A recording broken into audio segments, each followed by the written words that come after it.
Hello everyone, my name is Fiat Alligators and welcome to another video, and today we will be talking about how Call of Duty Black Ops Cold War might be the same as the ending of Call of Duty Black Ops 4. And how eventually that game just kind of did not receive support from Treyarch, and I feel like it might go down a similar path that Black Ops 4 did, with not releasing a lot of new content and also people just leaving the series and leaving the game. But before we get into that, make sure to subscribe to the channel to see more Call of Duty Black Ops Cold War content. Now, for those of you who are unaware of what I'm talking about, let me take you back to 2018 and right before 2019, or right before Call of Duty Modern Warfare launched more specifically. Now, this game did receive the same treatment that Black Ops 4 did. Initially, Black Ops 4, although a lot of people did notice the lack of content, a lot of people were really surprised that it was a callback to older Call of Duties with boots on the ground, no advanced movement, and just very, very good balancing. And as much as I don't like to talk about Call of Duty Black Ops 4 in a good light, I will have to admit, for launch, it had the best balancing I'd ever seen. There were almost no overpowered guns in there. Now, were there a couple slightly better guns? Yes, but it didn't feel like every gun was unviable to use.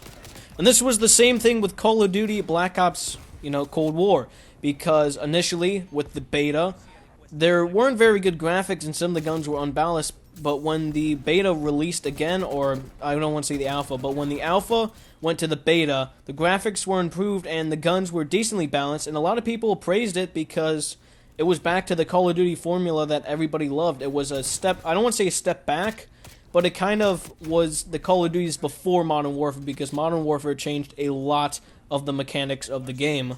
Now, obviously, personally, I love Modern Warfare, but that's not what this video is about. A lot of people who didn't like Modern Warfare, which was a decent amount of people, said it was a very, very nice game to play. I personally did not play the beta, but I did buy it 2 days after launch, so I felt like I got a very good initial impression of the game, and also, I did play the entirety of the campaign within a week. It's very good as well. Obviously, Black Ops 4 did not have a campaign, but this isn't what it's about. It's more so about the multiplayer of both of the games. Now, Call of Duty Black Ops 4 had a lot of remasters. I believe at launch there were there weren't any remasters, but we had a similar thing where we launched with the base maps, and then after that we got Nuketown, which is exactly what happened in Cold War. We had normal maps, and then we got Nuketown later as sort of not really a DLC, but just added content. And you know what's weird? It's eerily similar because both of the Nuketown maps launched at a very, very similar time, and both of them had a Christmas event, just like what is happening now.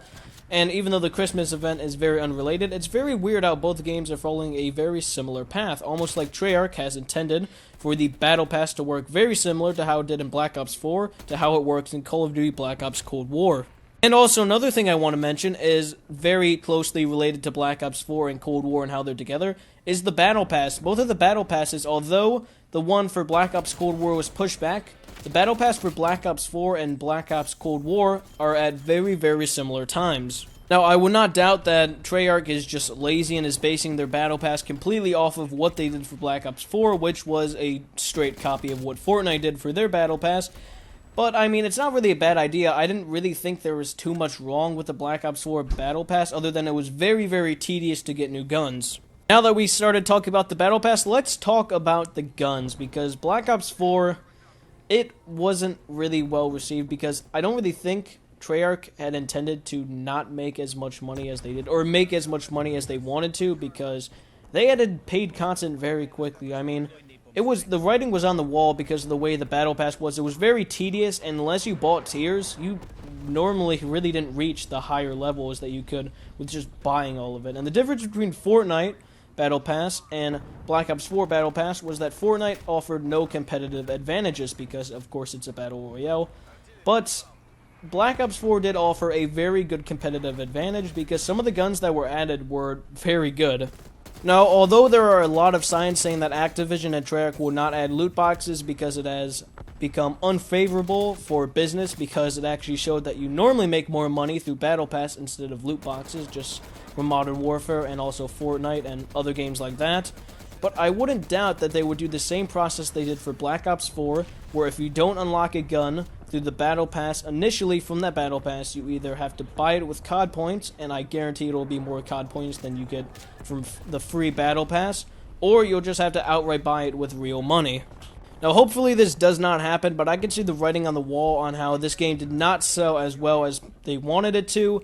A lot of players are just jumping ship and just not playing it as much. I mean, Modern Warfare is receiving a lot of attention now. I would say more people play Modern Warfare than they play Cold War, and Black Ops 4 is having a massive surge in players since, you know, Black Ops Cold War wasn't really what a lot of people were hoping for, especially with skill-based matchmaking. But, with that being said, they could easily turn this around by removing skill-based matchmaking and listening to the community for once.